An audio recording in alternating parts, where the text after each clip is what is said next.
본문의 말씀은 앞에 약간의 배경 설명이 필요합니다.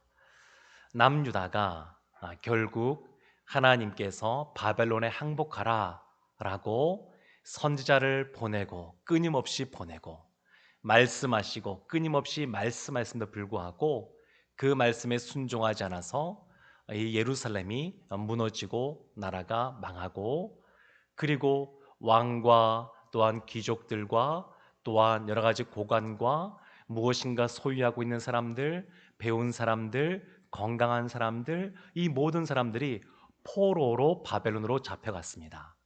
그리고 이 남유다 땅에는, 이 예루살렘과 그 유다 땅에는 가난하고 힘없고 별로 건강하지 못한 사람들만 남겨졌습니다.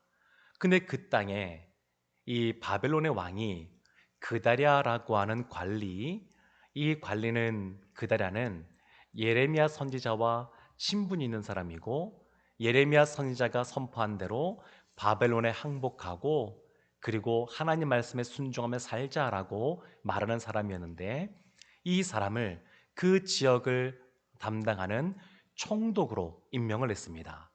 근데 이 그다랴가 이렇게 하나님 말씀에 순종하려고 그러고 또 그동안 인품이 있었던 것 같습니다. 그러니까 그다랴가 총독이 되자마자 바벨론을 두려워하여서 다른 나라, 이방 나라에 흩어져 있었던, 도망갔던 군인과 그의 지휘관과 또 다른 사람들이 이 남유다 지역으로 몰려들기 시작했습니다. 불과 몇 달 사이에 많이 이 체제가 정비가 되었고, 그리고 또 많은 소출을 하나님께서 허락하셔서 많은 열매들을 거두게 되었습니다. 그런데 문제가 생겼습니다. 그것이 뭐냐면, 암몬이라고 하는 이방 나라의 왕이 몰래 이 그다랴를 암살하고자 암살단을 보냈습니다. 근데 그 암살단이 누구냐면, 이 유다 지역의 그 왕의 종친인 이스마엘이라고 하는 사람이었는데, 그 사람을 거짓으로 그곳으로 보내서 결국 이가 그다랴 총독을 암살하게 합니다. 그 안에 반란이 일어난 겁니다. 그래서 안타깝게도 1년 정도밖에 되지 않은 이 시간밖에 지나지 않았지만 이 그다랴 총독이 죽게 되면서 그 남아있던 사람들이 그것을 알고 불안해합니다. 그리고 요하난이라고 하는 사람을 중심으로 하여서 이 이스마엘을 진압하고 죽이게 됩니다. 여기에서 이제 문제가 발생하고, 오늘 본문의 말씀은 여기에서 출발합니다. 바벨론의 왕이 세운 총독이 죽었습니다. 본인들이 죽인 것은 아니지만 바벨론 왕이 세운 총독이 죽었습니다. 그래서 이 바벨론을 두려워하여서 이 남아있던 사람들이 고관부터 시작하여서 모든 낮은 지위에 있는 사람, 모든 사람까지 다 애굽으로 도망치고자 하였습니다. 그들이 생활 때에 바벨론과 반대 방향에 애굽이 있고, 애굽도 거대한 제국이니까 애굽에게 피하면 살 수 있겠다, 이런 생각을 했습니다. 그래서 도망하는 와중에 예레미야서 41장 17절에 보게 되면 게룻 기맘이라고 하는 곳에서 예레미야 선지자를 만나게 됩니다. 그 예레미야 선지자를 만나면서 이들이 어떤 식으로 들어보면 굉장히 믿음의 말처럼 보이는 것을 이들이 하게 됩니다. 그 말이 뭐냐면, 이 42장 3절, 5절, 6절 이런 말씀이 있는데 제가 한번 읽어보겠습니다. 3절에 당신의 하나님 여호와께서 우리가 마땅히 갈 길과 할 일을 보이시기를 원하나이다. 예레미야에게 기도를 부탁합니다. 예레미야 선지자여, 당신의 하나님께 나아가서 우리가 해야 될 일, 우리가 가야 될 길, 그것을 좀 알려달라고 기도해 주십시오. 여기에서 더 나아가서 어떻게 믿음의 고백을 하는 것처럼 보이냐면, 6절을 보면 이런 말씀이 나옵니다. 우리가 당신을 우리의 하나님 여호와께 보냄은 그의 목소리가 우리에게 좋든지 좋지 않든지를 막론하고 순종하려 함이라. 우리가 우리 하나님 여호와의 목소리를 순종하면 우리에게 복이 있으리이다. 너무너무 아름다운 신앙의 고백같이 들리지 않습니까? 우리에게 좋든지 좋지 않든지, 우리의 상황과 여건을 둘러봤을 때에 이것이 유리한지 유리하지 않은지 그것을 떠나서 하나님이 말씀하신다 그러면 그 말씀대로 순종하겠습니다. 그리고 그 말씀에 순종하면 그 말씀이 우리에게 복이 될 줄로 믿습니다. 이렇게 고백하는 겁니다. 그러니까 너무너무 이 본문만 보면 이들이 아름답게 신앙 고백을 하는 것처럼 보입니다. 그러나 이들의 신앙 고백은 진짜 순수하게 하나님 앞에 믿음의 고백을 하는 것이 아닙니다. 이들이 문제가 있는데 그것이 뭐냐면 2절에도 나오고 3절에도 나오는데 하나님을 향하여 뭐라고 말하냐면 예레미야 선지자에게 당신의 하나님 여호와 이렇게 말합니다. 2절, 3절, 그 다음에 또 5절 보면 또 4절 보면 당신의 하나님 여호와 이렇게 나옵니다. 당신의 하나님 여호와. 그러니까 하나님이 나의 하나님이 아닙니다. 하나님이 예레미야 당신의 하나님입니다. 이들은 일찍이 이스라엘은 하나님께서 시내 산에서 언약을 맺으면서 나는 너희의 하나님이 되겠고 너희는 나의 백성이 되겠다 이렇게 말씀해 주셨습니다. 예수님께서도 그래서 우리에게 기도를 알려주실 때에 하늘에 계신 우리 아버지여 우리 아버지라고 고백하라고 알려주셨습니다. 그런데 이들이 하나님 앞에 심판을 받아서 예루살렘이 무너지고 나라가 망하다 보니까 어느 순간 심판을 행하신 하나님은 우리의 하나님이 아니다 이렇게 생각한 것 같습니다. 우리 가운데 이미 심판을 행하셨고 이제는 우리와는 상관없는 하나님이 된 것이 아닌가 이렇게 생각한 것 같습니다. 그러니까 예레미야를 향하여 당신은 선지자고 여전히 하나님과 함께 하니까 당신의 하나님 여호와께 기도해 달라고 본인들이 기도하면 되는데 본인들이 기도하지 않고 기도 부탁만 하는 겁니다. 물론 기도 부탁하는 것도 뭐 좋은 겁니다. 나쁜 것이 아닙니다. 중요하고 아름다운 모습이기도 합니다. 그러나 기도 부탁할 뿐만 아니라 본인이 직접 하나님께 기도해야 되는데 그렇게 나아가지 못하는 그러한 안타까운 모습이 이 요한왕과 그의 일행 가운데 있는 것을 볼 수가 있습니다. 그래서 예레미야 선지자가 이들 향하여 뭐라고 말하냐면 4절에 보면 이렇게 말합니다. 4절에서 중간쯤 보게 되면 너희 하나님 여호와께 기도하고 내가 말해주겠다 이렇게 말합니다. 당신의 하나님 여호와라고 말하니까 예레미야 선지자가 4절에서 너희 하나님 여호와다. 너희 하나님 여호와께 내가 기도하고 응답받아서 알려주겠다. 이렇게 말을 합니다. 그러니까 6절을 보게 되면 이들이 당신의 하나님 여호와에서 너희 하나님 여호와라는 말을 듣고 나서 이제는 우리 하나님 여호와 이렇게 표현을 씁니다. 우리 하나님 여호와. 그러니까 하나님은 우리의 하나님이십니다. 당신의 하나님이기도 하면서도 나의 하나님, 우리의 하나님인 것을 볼 수 있습니다. 그런데 이러한 이들의 믿음의 고백처럼 보이는 이러한 고백이 실상은 하나님께 책망을 받게 됩니다. 왜냐하면 오늘 말씀 20절 말씀 보면 맨 마지막에 이렇게 나와 있습니다. 너희 마음을 속였느니라. 너희 마음을 속였습니다. 왜 그러냐면 20절 앞부분부터 보면 너희가 나를 너희 하나님 여호와께 보내며 이르기를 우리를 위하여 우리 하나님 여호와께 기도하고 우리 하나님 여호와께서 말씀하신 대로 우리에게 전하라. 우리가 그대로 행하리라 하여 너희 마음을 속였느니라. 믿음의 고백을 하는 것 같지만 사실 그들은 마음속에 이미 결정이 되어 있습니다. 애굽에 내려가기로 결정이 되어 있습니다. 하나님의 말씀과 상관없이 본인들이 생각할 때에 이 두려운 이 바벨론 사람들로부터 우리가 안전히 거할 곳은 애굽이라고 하는 것을 이미 결정을 하고 마음의 결단을 내렸습니다. 그리고 행동을 하고 있습니다. 그럼에도 불구하고 왜 예레미야 선지자에게 이러한 기도의 부탁을 했느냐? 그것은 대의 명분을 쌓기 위해서 그런 겁니다. 다른 사람들에게 봐라, 하나님도 보내라고 가라고 말씀하지 않으셨느냐? 이렇게 명분을 쌓기 위해서 하는 것이지 본인들 마음에 입술의 고백처럼 진짜 좋든지 좋지 않든지 하나님의 말씀이면 내가 가겠습니다 이런 결단이 있었던 것이 아닙니다. 하나님께서는 입술의 단순한 그런 어떤 말을 보시는 것이 아니라 그 사람의 중심을 보시는 분이기 때문에 너희가 하나님을 속인 것 같지만 사실은 너희가 너희 자신을 속인 것이라고 지금 하나님께서 말씀하고 있는 겁니다. 너희 자신을 속였기 때문에 하나님께서 주시겠다고 하는 은혜를 결국 받아 누리지 못하게 됩니다. 너무너무 안타까운 겁니다. 하나님께서는 이들을 향하여 심판을 선언하시는데 뭐라고 말씀하시냐면 10절에 이렇게 말씀하십니다. 너희가 이 땅에 눌러 앉아 산다면, 애굽으로 내려가지 않고 이 땅에 산다면, 그런데 하나님께서는 이미 여러 선지자를 통하여 애굽으로 돌아가지 말라라고 분명하게 말씀하셨습니다.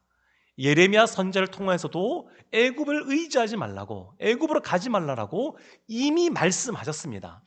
하나님의 말씀을 듣지 않아도, 새롭게 듣지 않아도 이미 하나님께서는 우리에게 기록된 말씀인 이 성경 말씀을 통하여 이미 말씀하셨습니다. 우리도 어쩌면 많은 기도의 제목들이 하나님 앞에 간구하는 것이 어쩌면 이 성경 말씀이 이미 기록되어 있음에도 불구하고 그것을 잊어버리고 알지 못해서 하나님께 어떤 길로 가야 될지 묻는 경우가 있을 수도 있습니다. 근데 지금 이들은 남유다에 있는 이 남아있던 사람들, 이 사람들은 분명하게 애굽에 가지 말라는 말씀을 들었음에도 불구하고 가고자 했고, 하나님께서는 다시 한번 그들에게 너희가 가지 않고 남아있다 그러면, 이러가면서 10절 하반절에 이렇게 말합니다. 내가 너희에게 내린 재난에 대하여 뜻을 돌이키리라.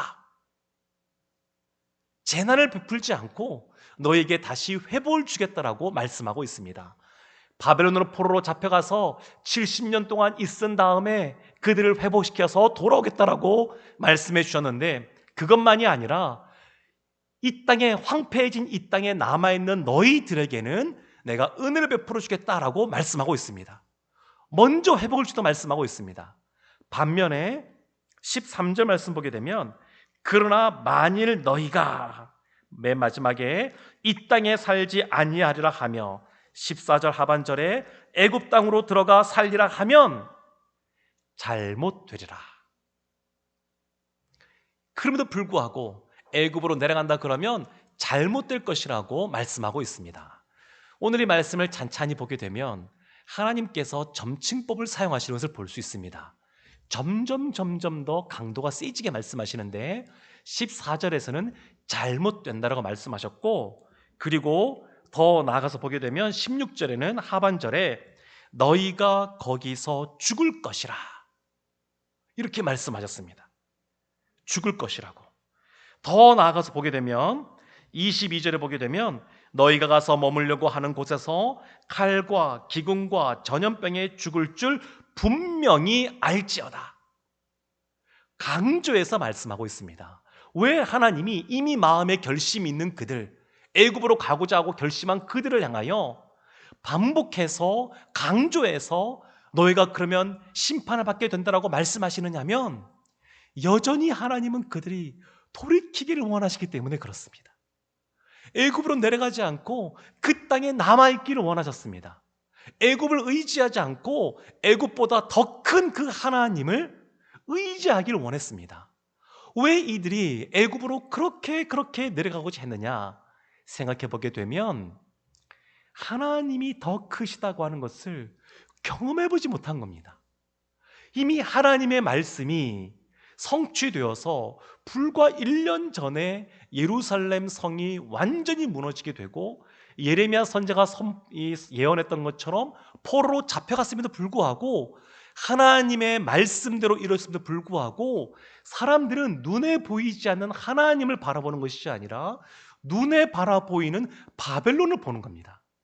그러니까 더 두려워하는 겁니다.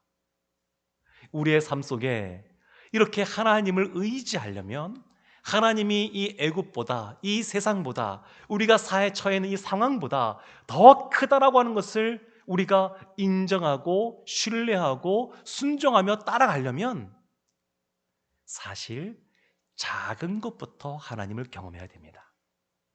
인격적으로 하나님을 만나서 하나님이 나의 하나님이 되어야 되고, 우리가 기도할 때마다 그 하나님이 우리에게 주시는 그러한 은혜와 감격을 받아 누려야 됩니다. 이 새벽에 나오신 우리 성도님들은 아마 이런 경험들이 많으실 겁니다. 재정에 대해서 예수님께서 비유의 말씀으로 또한 설교 말씀으로 많이 말씀하시는데, 그것은 그만큼 이 돈이라고 하는 것이 우리의 삶에 얼마나 큰 영향력을 미치는지 알고 계시기 때문에 그렇습니다.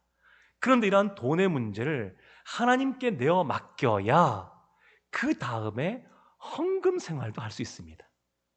여기에 대해서 불안하면 헌금 생활을 할 수가 없습니다. 헌금이라고 하는 것은 그런 건 아니겠습니까? 예수님께서 말씀하신 것처럼 하나님께서 모든 것을 주셨다. 모든 것을 주셨는데 그 중에 일부를 하나님께 드리면서, 하나님, 이 주신 모든 것은 주님이 주신 겁니다.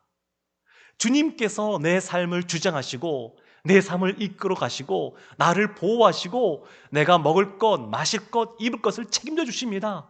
그것을 인정함으로 드리는 것이 헌금입니다. 그런데 이것은 작은 것부터 훈련되어지고 작은 것을 들었을 때 하나님께서 더 많은 것들을 채워주시는 것을 경험해야 더 많은 것을 받았을 때에 그에 맞게 헌금 생활을 할 수 있습니다. 이것은 훈련이 되어야 됩니다. 하나님께서 우리의 삶에 어떻게 역사하시고 채우시는 것이 경험해야 됩니다. 저도 보게 되면 이 대학생 때부터 이 재정 훈련들을 많이 받았던 것 같습니다. 사소한 것부터 시작합니다. 사소한 것부터, 작은 것부터, 작은 것부터 하나님 앞에 하나님이 주셔야 됩니다라고 기도하면서 하나님께서 채워주시는 것을 경험합니다. 그러면서 조금 더 믿음이 자라는 것이죠. 또 더 큰 일에 대해서 하나님께 기도합니다. 물론 그렇다 그래서 아무것도 하지 않고 감이 떨어지는 것을 바라고 그냥 감나무 밑에 앉아서 입만 벌리고 있는 것이 아닙니다. 우리는 열심히 성실하게 살아가는 사람들입니다. 왜냐하면 열심히 일하는 것은 그것이 곧 우리에게 예배이고 기도이기 때문에 그렇습니다. 그러니까 재정의 문제가 생기면 그 문제를 해결하기 위하여 열심히 우리가 할 수 있는 것들을 다 해야 됩니다. 그러나 그것보다 앞선 것이 있습니다. 그것은 뭐냐면 이 모든 재정을 주관하시고 다스리시고 우리에게 주시는 분이 하나님이라는 것을 인정하는 겁니다. 건강에 문제가 생겨도 마찬가지입니다. 건강에 문제가 생기면 일반 은총 가운데 병원 가는 것이 당연합니다. 때로는 약도 먹고 주사도 맞습니다. 또 필요하면 수술도 해야 됩니다.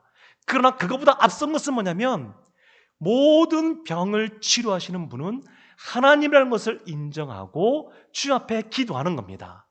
근데 이것은 작은 것서부터 하나님 앞에 기도하고 하나님 베풀어 주시는 그러한 은혜를 경험하고 하나님에 대한 신뢰가 쌓여야 가능한 겁니다.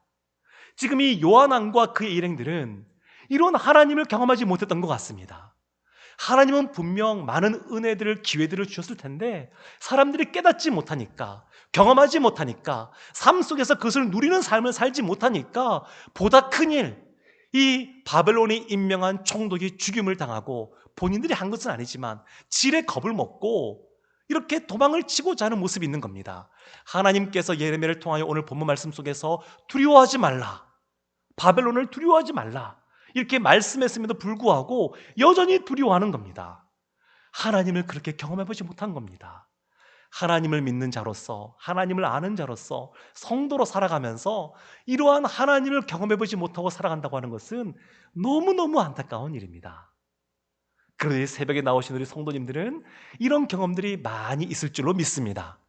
다만 우리가 살아갈 때 보게 되면 여러 가지 영적인 침체와 어려움 속에 상황이 더 커지면 우리의 마음에 여러 가지 어려움도 오게 되고 때로는 하나님께 나아가야 된다는 것에 대해서 잊어버릴 때들이 있습니다.